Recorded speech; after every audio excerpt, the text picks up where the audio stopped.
Bienvenue à notre cimetière des CD. Aujourd'hui, comme invité, le lecteur de nouvelles Stéphane Bureau de TVA. Également, je vous parlerai de l'album de Blur, un hommage à Queen, Khaled, Bruce Crowden. Également, il y aura Johnny Lang et aussi Bridget Bowden, qu'on ne connaît pas, c'est pour ça que je vais vous en parler.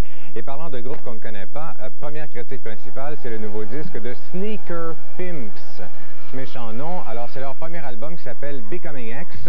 Et j'ai choisi d'en parler. On est comme dans un petit cru cette saison, je vous avoue. Donc, pourquoi pas découvrir quelque chose d'intéressant. Ça fait un bon bout de temps que c'est sorti en Angleterre. En fait, depuis l'été dernier, le mois d'août. Et c'est pas encore en magasin. Soyez patients. Ça sort le 25 à la fin du mois de mars. Mais prenez bien le nom en note. Vous pouvez le voir, d'ailleurs, le clip assez régulièrement. On le joue ici à Musique Plus. C'est un trio qui vient de Reading, Birmingham, en Angleterre. Et qui a beaucoup de potentiel.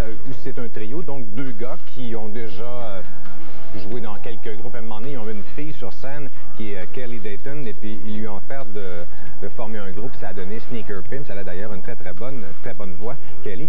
Et leur nom, Sneaker Pimps, ça vient d'une expression des Beastie Boys. Quand ils envoient quelqu'un à New York leur chercher des espadrilles des années 40-50, ils l'appellent le Sneaker Pimp. C'est de là que vient l'expression et le nom du groupe. Leur style, c'est du trip-hop, un petit peu plus pop que la moyenne, c'est-à-dire des chansons peut-être plus accessibles, judicieux choix d'instruments acoustiques, électriques, de l'échantillonnage qui va de John Barry pour le single Six Underground jusqu'à du David Sylvian.